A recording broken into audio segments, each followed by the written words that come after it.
आज के लेक्चर में हम लेने जा रहे हैं हाइड्राइड्स ऑफ ऑक्सीजन फैमिली। इसके पहले नाइट्रोजन फैमिली में आपने हाइड्राइड्स ऑफ नाइट्रोजन फैमिली पढ़ा था। सेम मिलता जुलता एक्सप्लेनेशन यहाँ भी देखने को मिलेगा, सेम वही रीजन्स देखने को मिलेंगे, तो टॉपिक थोड़ा आपके लिए ईजियर होगा। लेकिन खास बात ये है कि ये कॉम्पिटिटिव पॉइंट ऑफ व्यू से बहुत ही ज़्यादा इम्पॉर्टेंट पॉइंट है। आईआईटी, नीट, एम्स इन एग्ज़ाम्स में यहाँ से बहुत सारे क्वेश्चंस आते हैं। तो लेक्चर के लास्ट में हम ये भी देखेंगे कि यहाँ से क्या क्या क्वेश्चंस मोस्ट एक्सपेक्टेड हैं। चलिए स्टार्ट करते हैं। Hydrides of oxygen family. All the elements of group 16, that is oxygen family, form covalent hydrides of the type H2E, where E is oxygen, sulfur, selenium, tellurium और polonium। आपने देखा कि oxygen family के सारे elements H2E type का hydride बनाते हैं।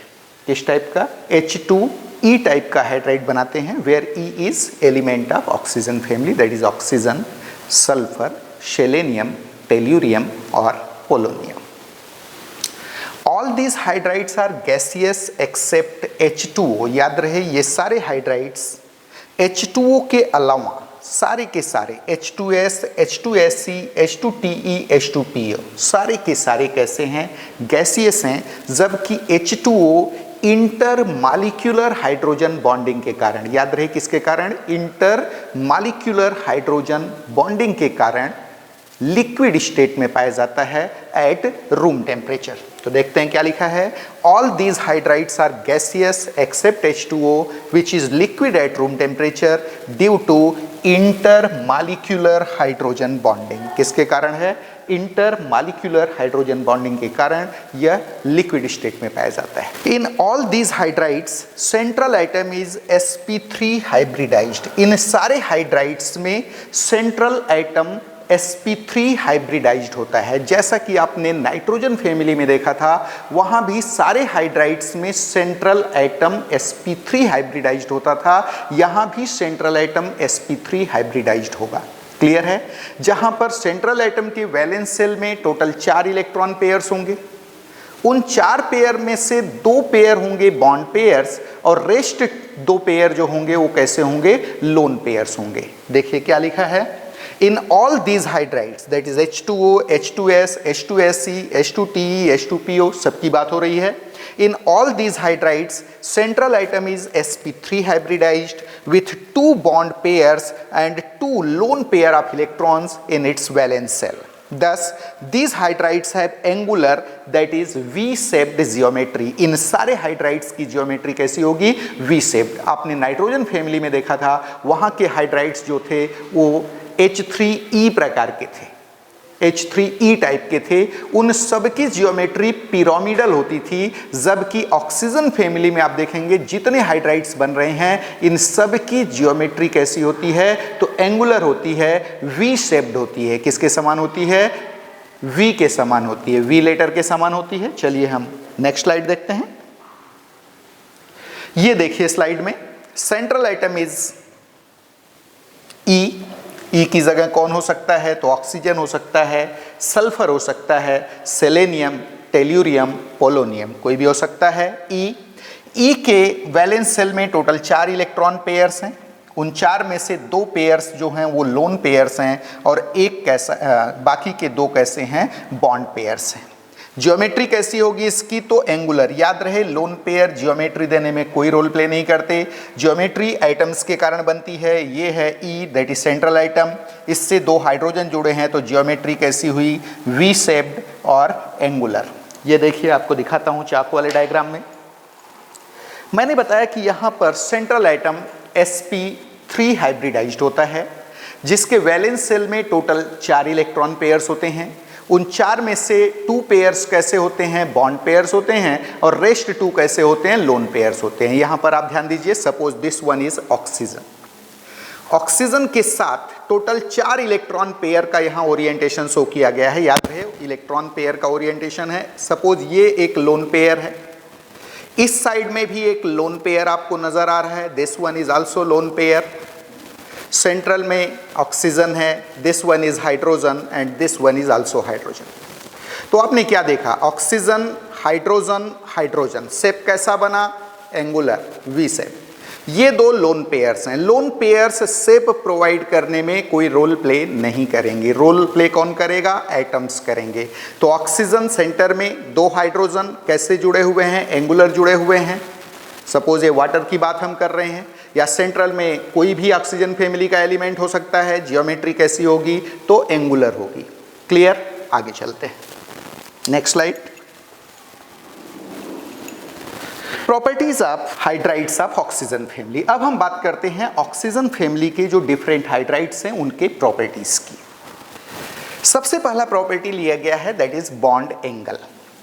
The bond angle of hydrides of oxygen family decreases on moving down the group and follows following order। जैसे जैसे हम ग्रुप में ऊपर से नीचे की ओर जाते हैं, बॉन्ड एंगल हाइड्राइड का डिक्रीज होता चला जाता है। क्यों डिक्रीज होता है हम आगे डिस्कस करेंगे। तो अगर आपसे पूछा जाए कि ऑक्सीजन फैमिली के डिफरेंट हाइड्राइड्स के बॉन्ड एंगल का ऑर्डर क्या है, तो आंसर इज सबसे ज्यादा बॉन्ड एंगल किस में होगा, वाटर में। H2O is greater than H2S, is greater than H2SE, is greater than H2TE, is greater than H2PO। तो सबसे ज्यादा बॉन्ड एंगल किस में होगा, वाटर में होगा। कितना होगा आपको मालूम है, वाटर का बॉन्ड एंगल 104.5 डिग्री। कितना होता है, 104.5 डिग्री होता है। आगे आएगा, ये देखिए बॉन्ड एंगल डिसाइड कैसे होगा। तो याद रहे, बॉन्ड एंगल सेंट्रल एटम के साइज और इलेक्ट्रोनेगेटिविटी पर डिपेंड करता है। पिछले लेक्चर में जब हम आपको हाइड्राइड्स ऑफ नाइट्रोजन फैमिली बता रहे थे, वहां भी हमने डिस्कस किया था कि बॉन्ड एंगल किस पर डिपेंड करता है, तो सेंट्रल एटम के एटॉमिक साइज और उसके इलेक्ट्रोनेगेटिविटी पर। सेंट्रल एटम की एटॉमिक साइज जितनी छोटी होगी और उसकी इलेक्ट्रोनेगेटिविटी जितना ज्यादा होगा, वह EH बॉन्ड के इलेक्ट्रॉन को उतना ही स्ट्रांगली अपनी ओर खींचेगा। लाइक दिस, इलेक्ट्रॉन को अपनी ओर खींचेगा तो इलेक्ट्रॉन के जो पेयर्स हैं उनके बीच का डिस्टेंस, याद रहे सपोज ये इलेक्ट्रॉन पेयर यहां यहां है तो डिस्टेंस ज्यादा होगा। वही अगर यहाँ यहाँ और यहाँ यहाँ हो तो डिस्टेंस कम हो जाएगा।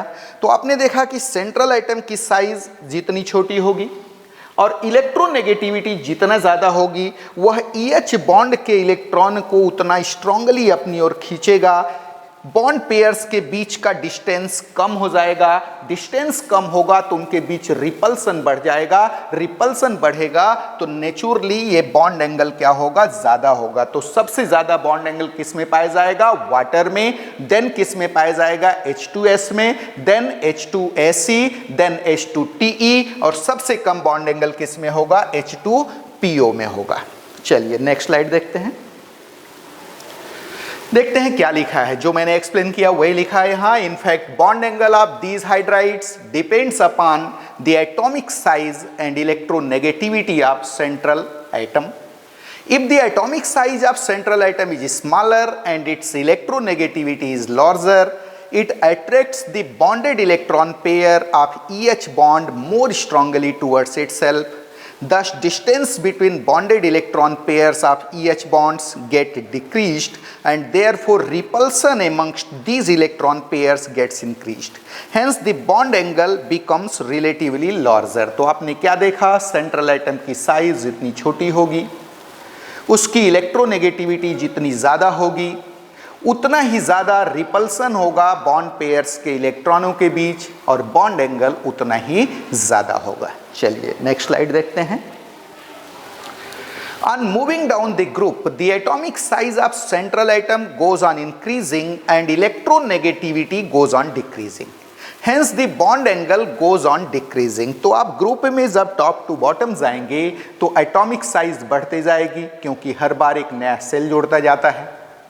इलेक्ट्रोनेगेटिविटी घटती जाएगी तो नेचुरली बॉन्ड एंगल भी क्या होता चला जाएगा, डिक्रीज होता चला जाएगा। ये देखिए बॉन्ड एंगल के वैल्यूज दिए हैं, हाइड्राइड्स और बॉन्ड एंगल। H2O में कितना होता है, तो 104.5 डिग्री होता है।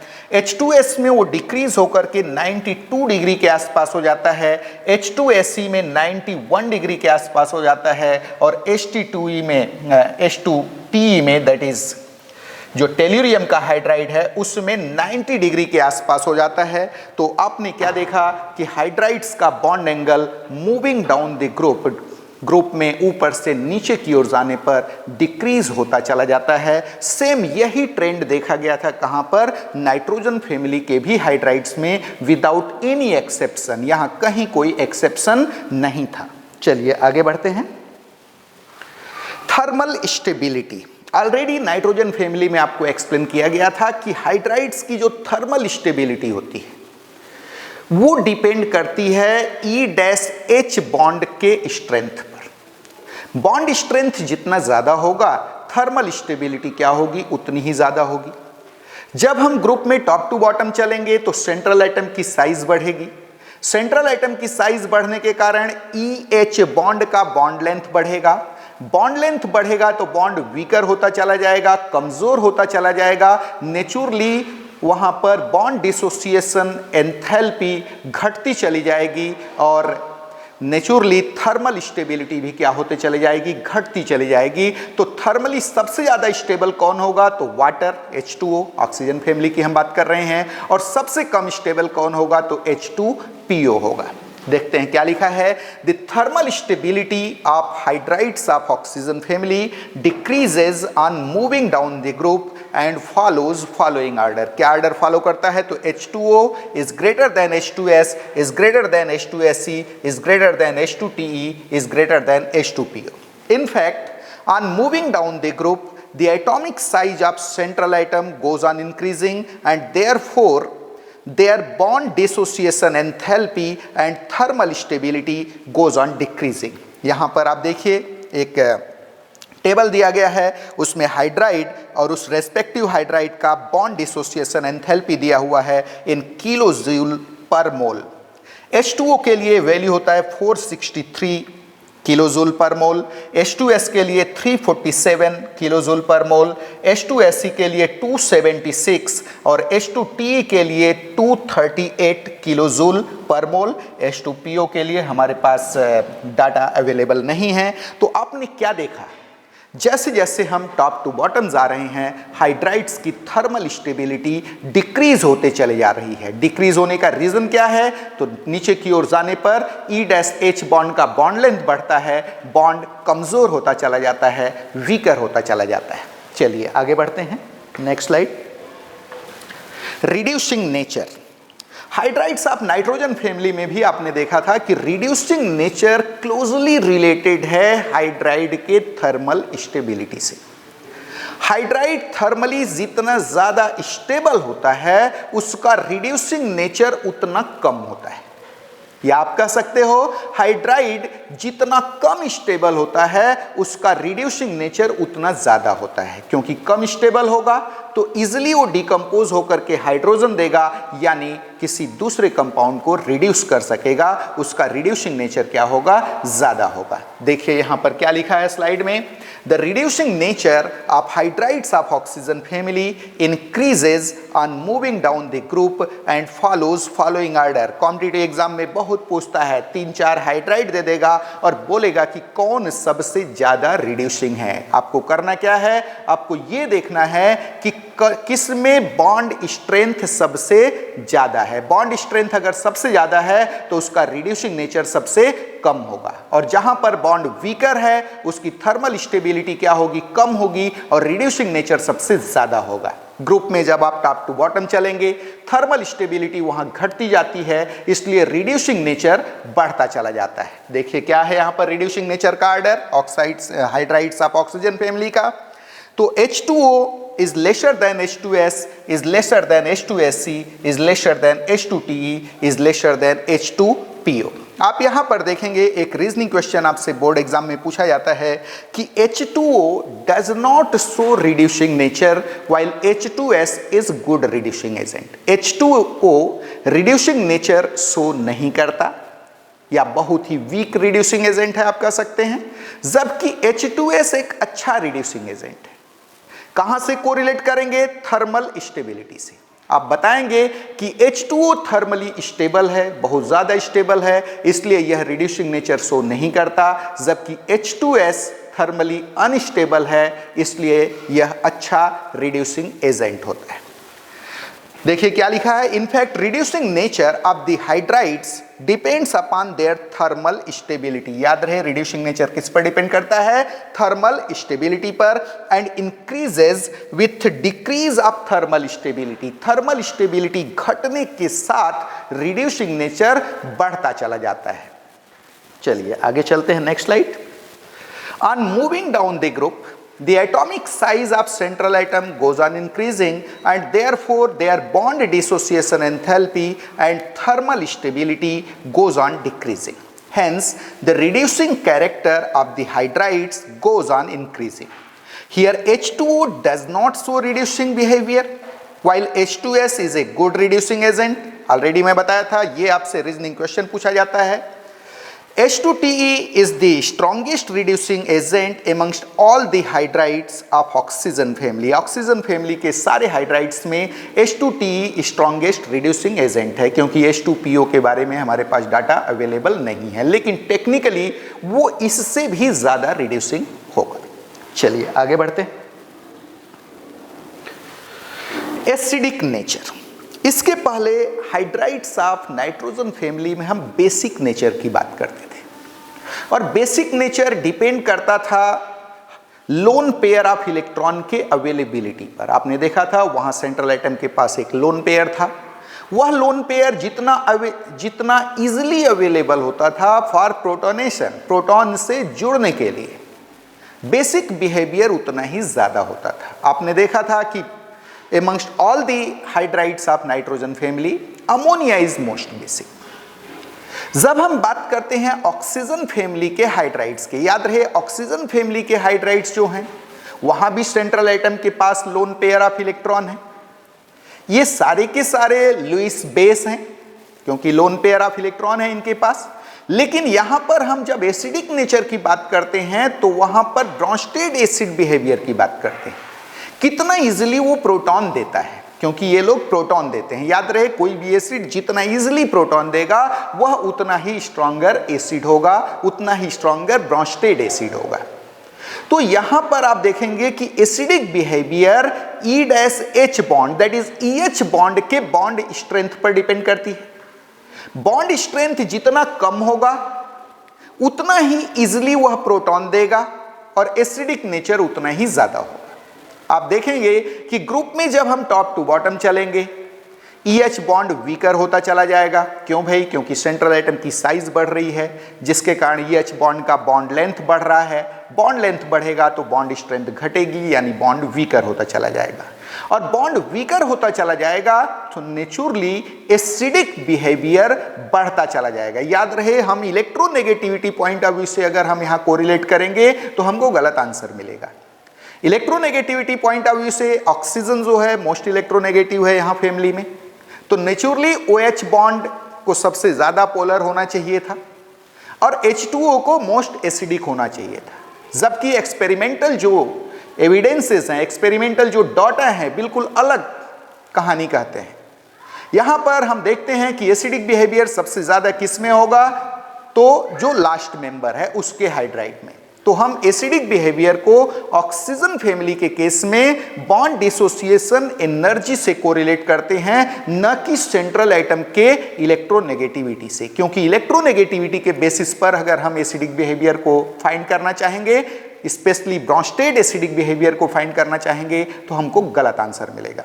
चलिए देखते हैं क्या लिखा है। All the hydrides of oxygen family are acidic in nature except H2O which is neutral. H2O कैसा है? न्यूट्रल है। चलिए भाई, acidic strength of hydroids of oxygen family goes on increasing on moving down the group and follows following order. क्या order है? तो H2O is lesser than H2S, is lesser than H2SC, is lesser than H2TE. सबसे ज्यादा acidic कौन है? तो H2TE। सबसे कम acidic कौन है? तो H2O, जो कि एक न्यूट्रल हाइड्राइड है। चलिए, in fact acidic strength of hydrides of oxygen family depends upon ease to which they ionize to give proton. The greater the ease to which a hydride ionizes to give proton, more is acidic strength of respective hydride. आपको बताया गया कि oxygen family के hydride का acidic behaviour इस बात पर depend करता है कि वह कितना इजिली आयोनाइज होकर प्रोटॉन देता है। जितना इजिली आयोनाइज होकर कोई हाइड्राइड प्रोटॉन देगा वह उतना ही ज्यादा एसिडिक होगा। यहां एसिडिक से हमारा ब्रॉन्स्टेड एसिडिक बिहेवियर से है। चलिए आगे बढ़ते हैं, next slide. On moving down the group, the bond strength of each bond goes on decreasing, and therefore the ease to which these hydride ionize to give proton increases. Thus the acidic strength of the hydrides of oxygen family increases on moving down the group. Here H2O is neutral while H2TE is most acidic oxide of oxygen family. Oxygen family का सबसे acidic oxide कौन है, सबसे acidic hydride कौन है? Hydride की बात कर रहे हैं, देन आंसर इज H2TE। कौन है? H2TE। यहां पर ऑक्साइड नहीं हाइड्राइड है, most acidic hydride of oxygen family. चलिए भाई आगे बढ़ते हैं। Boiling point. तो इन जनरल बॉइलिंग पॉइंट आप देखते हैं कि मॉलिक्यूलर मास बढ़ने के साथ बढ़ता है। जब हम ग्रुप में टॉप टू बॉटम चलेंगे मॉलिक्यूलर मास बढ़ेगा, इसलिए बॉइलिंग पॉइंट बढ़नी चाहिए। इन जनरल ऐसा होता भी है, लेकिन यहाँ कुछ एक्सेप्शन है। आप देखेंगे कि वाटर का boiling point due to inter molecular hydrogen bonding, किसके कारण? अंतरा अणुक हाइड्रोजन आबंधन के कारण, इंटर मॉलिक्यूलर हाइड्रोजन बॉन्डिंग के कारण जो वाटर का बॉइलिंग पॉइंट है आप देखेंगे कि एक्सेप्शनली सबसे ज्यादा होता है पूरे फैमिली में। देखते हैं क्या लिखा है स्लाइड में। In general boiling point increases with increase of the molecular mass of compound. क्या बताया गया? कंपाउंड का मॉलिक्यूलर मास बढ़ने के साथ बॉइलिंग पॉइंट इन जनरल क्या होता है? बढ़ता है। Hence, the boiling point of hydrides of oxygen family in general goes on increasing on moving down the group. Group में जैसे जैसे नीचे जाएंगे हाइड्राइड का मॉलिक्यूलर मास बढ़ेगा, इसलिए उसका बॉइलिंग पॉइंट बढ़ेगा। लेकिन कुछ एक्सेप्शन भी है, देखिए क्या है। However, the boiling point of H2O is found exceptionally higher than the boiling point of all the hydrides of oxygen family. याद होगा अमोनिया के केस में भी ऐसा होता था, नाइट्रोजन फैमिली में भी ऐसा होता था। अमोनिया का बॉइलिंग पॉइंट एक्सेप्शनली फास्फीन और आर्सीन से ज्यादा होता था, लेकिन स्टीबीन और बिस्मुथीन से कम होता था। वहां भी ऑर्डर में एक्सेप्शन आया था। लेकिन यहां पर आप देखते हैं कि वाटर जो है सबको क्रॉस कर गया है। बॉइलिंग पॉइंट वाटर का फैमिली में सारे हाइड्राइड से ज्यादा है due to inter molecular hydrogen bonding. किसके कारण? कारण क्या है इसका? तो inter molecular hydrogen bonding in water. देखिए क्या है। Thus, the order of boiling point of different hydrides of oxygen family will be as under. क्या मिलेगा? H2S is lesser than H2SC, is lesser than H2TE, is lesser than H2O. तो ये order आपसे पूछा जा सकता है, बॉइलिंग पॉइंट का आर्डर। साथ में कॉम्पिटिटिव एग्जाम में आपसे पूछ सकता है कि किसका बॉइलिंग पॉइंट सबसे ज्यादा है या किसका बॉइलिंग पॉइंट सबसे कम है। कैसे कोरिलेट करेंगे देख लीजिए आप। चलिए हम आगे चलते हैं। यहां पर बॉइलिंग पॉइंट दिए गए हैं, एक टेबल बना हुआ है हाइड्राइड और रेस्पेक्टिव बॉइलिंग पॉइंट। H2S के लिए आप देखते हैं 213 केल्विन है, H2SC के लिए 232 केल्विन, H2TE के लिए 269 केल्विन, H2O के लिए 373 केल्विन। जैसे जैसे आप देख रहे हैं कि मॉलिक्यूलर मास बढ़ रहा है वैसे वैसे बॉइलिंग पॉइंट बढ़ रहा है, लेकिन वाटर का एक्सेप्शनली सबसे ज़्यादा हो गया है। कारण क्या है? तो वाटर में इंटर मॉलिक्यूलर हाइड्रोजन बॉन्डिंग। चलिए आगे क्या लिखा है देखिए। In fact H2O involves intermolecular hydrogen bonding, hence additional intermolecular attraction operates amongst H2O molecule. Thus, its boiling point becomes exceptionally higher than all the hydrides of oxygen family. तो आप देखते हैं कि H2O में OH बॉन्ड, चूंकि oxygen की electronegativity बहुत ज्यादा है, OH bond is highly polar. कैसा है OH बॉन्ड? Highly polar. ये देखिए ऑक्सीजन हाइड्रोजन, OH बॉन्ड के इलेक्ट्रॉन को ऑक्सीजन ने अपनी ओर खींच लिया लाइक दिस, जिसके कारण ऑक्सीजन पर पार्शियल नेगेटिव चार्ज आ गया, दैट इज डेल्टा माइनस, और हाइड्रोजन पर पार्शियल पॉजिटिव चार्ज आ गया, दैट इज डेल्टा प्लस। ये सारे मॉलिक्यूल के साथ हुआ। ये दूसरा मॉलिक्यूल है, सेम वही केस, ऑक्सीजन ने इलेक्ट्रॉन को खींचा, ऑक्सीजन पर आया डेल्टा नेगेटिव चार्ज और हाइड्रोजन पर आया डेल्टा पॉजिटिव चार्ज। अब आप देखेंगे कि ये पॉजिटिवली चार्ज हाइड्रोजन किसी दूसरे मॉलिक्यूल के नेगेटिवली चार्ज ऑक्सीजन को अट्रैक्ट करने लगेगा और उनके बीच एक वीक बॉन्ड बन जाएगा, एक कमजोर बॉन्ड बन जाएगा, जिसको हम डॉटेड लाइन से डिनोट करते हैं। इसी को हम क्या नाम देते हैं? Hydrogen bond. और ये फिनोमेना क्या कहलाती है? Hydrogen bonding. तो यहां पर आप क्या देख रहे हैं कि हाइड्रोजन बॉन्डिंग के कारण वाटर मॉलिक्यूल्स के बीच एक एडिशनल अट्रैक्शन काम करता है। एडिशनल अट्रैक्शन काम करेगा तो नेचुरली उनको दूर दूर ले जाने के लिए, यानी लिक्विड को वेपर में कन्वर्ट करने के लिए हमको ज्यादा एनर्जी देनी पड़ेगी और बॉइलिंग पॉइंट का वैल्यू क्या होगा? ज्यादा होगा। तो आपने देखा कि वाटर का boiling point due to intermolecular hydrogen bonding group के सारे हाइड्राइड से ज्यादा होता है। याद रहे ये एक एक्सेप्शन है। चलिए आगे बढ़ते हैं, देखते हैं कि कॉम्पिटिटिव एग्जाम में यहां से क्या क्या क्वेश्चंस पूछे जा सकते हैं। तो कॉम्पिटिटिव कॉर्नर की बात करते हैं, competition corner for IIT, neat and AIIMS. बड़े इजी क्वेश्चन यहां से आते हैं, इजीली बना लेंगे आप। Which of the following hydrides is strongest reducing agent? 4 hydride दिए हुए हैं सेम ग्रुप के, ठीक है, और पूछ रहा है कि कौन सबसे ज्यादा रिड्यूसिंग नेचर का होगा। ऑलरेडी आप पढ़ चुके हैं, H2S, H2SE, H2TE और H2O। Answer is H2TE। कैसे आया आंसर? तो आपको बताया जा चुका है कि रिड्यूसिंग बिहेवियर हाइड्राइड का उसके थर्मल स्टेबिलिटी पर डिपेंड करती है। हाइड्राइड थर्मली जितना अनस्टेबल होगा उसका रिड्यूसिंग नेचर उतना ज्यादा होगा। तो यहां पर सबसे ज्यादा अनस्टेबल कौन है? H2TE है। क्यों है? क्योंकि यहां पर H और TE के बीच का बॉन्ड लेंथ सबसे ज्यादा है, बॉन्ड सबसे कमजोर है, इसलिए थर्मल स्टेबिलिटी H2TE की सबसे कम है और इसका रिड्यूसिंग बिहेवियर सबसे ज्यादा है। सेम ऐसा ही क्वेश्चन किसी भी ग्रुप के हाइड्राइड के लिए आपसे पूछा जा सकता है।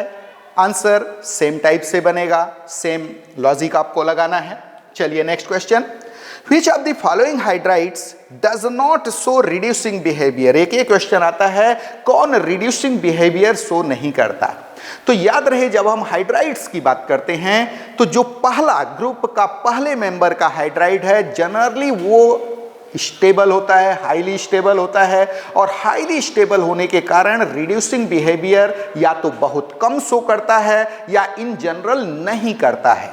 ये देखिए यहां पर ऑप्शन है H2S, H2SE, H2TE and H2O। Naturally answer will be H2O। क्यों होगा आंसर? क्योंकि H2O में OH बॉन्ड सबसे स्ट्रॉन्गर है, नेचुरली इसकी थर्मल स्टेबिलिटी सबसे ज्यादा है और ये रिड्यूसिंग नेचर शो नहीं करेगा। चलिए नेक्स्ट स्लाइड देखते हैं। इस स्लाइड में देखिए इस क्वेश्चन का एक्सप्लेनेशन, क्योंकि यहां से एक सिंगल क्वेश्चन नहीं, यहां से कम 10-12 क्वेश्चंस निकल सकते हैं। अगर हम सारे ग्रुप के हाइड्राइड की बात करें, यहां पर देखिए आप ग्रुप 14 उसके hydrides methane, silane, germane, stannane and plumbane. कौन कौन? Methane, silane, germane, stannane and plumbane सब ग्रुप 14 के मेंबर हैं। Carbon, silicon, germanium, tin and lead सबके हाइड्राइड MH4 प्रकार के या EH4 प्रकार के हाइड्राइड बनाते हैं लोग। ग्रुप 15 में ES3 टाइप का हाइड्राइड बनता है, that is NH3, PH3, ASH3, SbS3, BiS3, ammonia, phosphine, arsine, stibine, bismuthine. Group 16 में H2S, H2O, H2S, H2SE, H2TE, H2PO and group 17 में HF that is hydrogen fluoride, HCl hydrogen chloride, HBr hydrogen bromide and HI hydrogen iodide. ये सब hydrides हैं। यहाँ पर हमने group 14, 15, 16 और 17 सबको इंक्लूड कर लिया है एक साथ। आप देखेंगे कि यहाँ पर जो फर्स्ट मेंबर का हाइड्राइड है ग्रुप 14 में कार्बन फैमिली में CH4, ग्रुप 15 में NH3, ग्रुप 16 में H2O एंड ग्रुप 17 में HF। ये सारे के सारे रिड्यूसिंग नेचर शो नहीं करते। याद रहे, फर्स्ट मेंबर का जो हाइड्राइड है वो रिड्यूसिंग नेचर शो नहीं करता। कंपैरिजन के लिए हमने पूरा कंपैरेटिव चार्ट एक बनाया है आपके लिए। और जैसे जैसे हम टॉप टू बॉटम जाते हैं, किसी भी ग्रुप में हाइड्राइड का रिड्यूसिंग बिहेवियर बढ़ता चला जाता है, क्योंकि थर्मल स्टेबिलिटी घटती चली जाती है। तो नेचुरली अगर हम कार्बन फैमिली की बात करेंगे तो प्लम्बेन सबसे ज्यादा रिड्यूसिंग हाइड्राइड होगा। नाइट्रोजन फैमिली में बिस्मुथीन होगा सबसे ज्यादा रिड्यूसिंग, और ऑक्सीजन फैमिली में H2PO, चूंकि इसके बारे में डाटा अवेलेबल नहीं है तो H2TE अगर आंसर है तो आप उसे टिक करेंगे। और ग्रुप 17 में दैट इज हेलोजन फैमिली में मोस्ट रिड्यूसिंग हाइड्राइड की बात करेंगे, then answer is HI। And which one is least reducing, then answer is HF। तो ये यहां से बहुत सारे टाइप के क्वेश्चन जो रिड्यूसिंग बिहेवियर पर बेस्ड होते हैं, कौन कम रिड्यूसिंग होगा, कौन ज़्यादा रिड्यूसिंग होगा, इस टाइप के क्वेश्चन, कौन रिड्यूसिंग नेचर शो नहीं करेगा, इस टाइप के क्वेश्चन जो हाइड्राइड के आते हैं कॉम्पिटिटिव एग्जाम में, वो आप यहां से बना सकते हैं। देखिए explanation, do not show reducing behaviour due to their high thermal stability. याद रहे फर्स्ट मेंबर की बात की गई है। जैसे जैसे टॉप टू बॉटम जा रहे हैं रिड्यूसिंग नेचर बढ़ता जा रहा है, increase of reducing nature on moving down the group. चलिए एक और question, which of the following hydrides has the highest bond angle. किसका बॉन्ड एंगल सबसे ज्यादा है, ऑलरेडी डिस्कस कर चुके हैं। जैसे जैसे हम टॉप टू बॉटम चलते हैं ग्रुप में, हाइड्राइड्स का बॉन्ड एंगल घटता चला जाता है। यहाँ पर H2S, H2SE, H2TE और H2O की बात हुई है और पूछ रहा है कि हाईएस्ट बॉन्ड एंगल किस में है, तो नेचुरली H2O में है। कितना है ये भी आपको याद रखना है, 104.5 degree. Next question, which of the following hydrides has highest boiling point. Same question, बहुत ही डिटेल में मैंने डिस्कस किया है कि in general boiling point moving down the group बढ़ता है क्योंकि मॉलिक्यूलर मास बढ़ता है, लेकिन ऑक्सीजन फैमिली में एक्सेप्शन है। वाटर का boiling point inter molecular hydrogen bonding के कारण सारे हाइड्राइड से ज्यादा होता है। नाइट्रोजन फैमिली में भी यह एक्सेप्शन देखने को मिला था। अमोनिया का बॉइलिंग पॉइंट एक्सेप्शनली फास्फीन और आर्सीन से ज़्यादा होता था, लेकिन स्टीबीन और बिस्मुथीन से कम होता था। यहाँ पर आप देख सकते हैं वाटर सबको क्रॉस कर गया है क्योंकि वाटर में hydrogen bonding relatively more stronger है। तो क्या क्वेश्चन था, which of the following hydrides has the highest boiling point. Option H2S, H2SE, H2TE and H2O। Naturally answer is H2O। तो इस तरीके से हमने आज एक बहुत ही इंपॉर्टेंट टॉपिक कवर किया।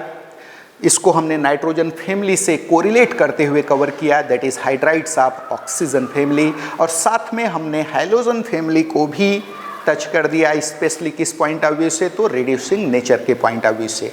अलग अलग जो ग्रुप्स के हाइड्राइड्स थे सबको हमने कंपैरेटिव देखा। हमने ये देखा कि कौन कौन से हाइड्राइड्स हैं जो रिड्यूसिंग नेचर शो नहीं करते और क्यों नहीं करते। कॉम्पिटिटिव एग्जाम में यहाँ से क्या क्या क्वेश्चंस एक्सपेक्टेड हैं, इन सब की भी बात की।